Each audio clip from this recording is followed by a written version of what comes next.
प्रचार मैदान को ओह्लई सारे सिद्धांत महापात्र एवं घरे घरे गाँ गाँव में बुली गरीब लोक मानकर दुख सुखर ठिया होती सिद्धांत महापात्र लड़े मैदान को ओह्लई सारी सिद्धांत।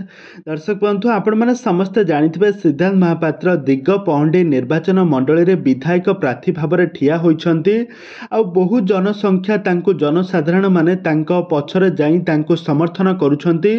आ सिद्धांत महापात्र गाँ गाँव में घरे घरे बुढ़ी माँ एवं एमती कि से सारा गाँ लोक मानकर गाँ एवं सहर लोक मानकर बहुत सारा दुख को दूर करने आशा प्रतिश्रुति देइछंती। आ तांको कहिछंती तांको विपुल मात्रा रे भोट देई तांको जययुक्त कले से पुणी थरे से निर्वाचन मंडली को सुनार मंडली करि परिबे बोली से कहिछंती।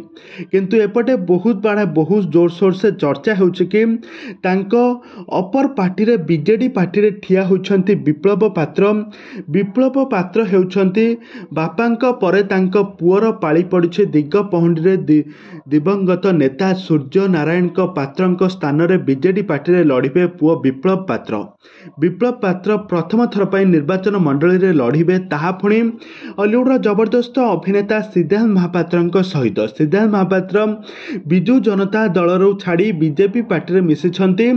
से पूर्वरु सिद्धांत महापात्र बरहमपुर रे विधायक भाव में थिले बीजेडी पार्टी रे, किंतु वर्तमान समय सिद्धांत महापात्र बिजु जनता दल को छाड़ी भारतीय जनता पार्टी रे जोग देइछंती। वर्तमान समय से दिगपहंडी निर्वाचन मंडली रे विधायक भाव में लड़ुछंती। आ सही दिगपहंडी निर्वाचन मंडली रे विधायक भाव में बीजेडी पार्टी रे लड़ुछंती विप्लव पात्र।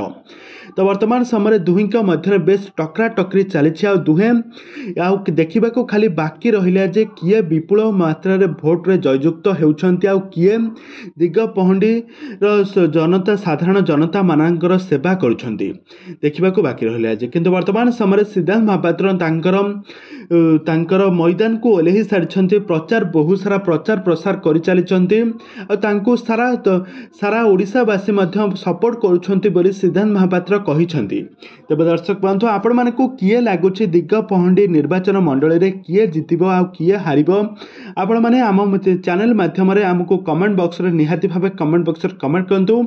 आगको एही बळी हॉलीवुड संबंधित बा सीरियल दुनिया विषय रे अधिक खबर जानिबा पई हेले आपण माने आम चैनल को सब्सक्राइब करी पाखर थिबा बेल आइकन को दबाई दियंतु।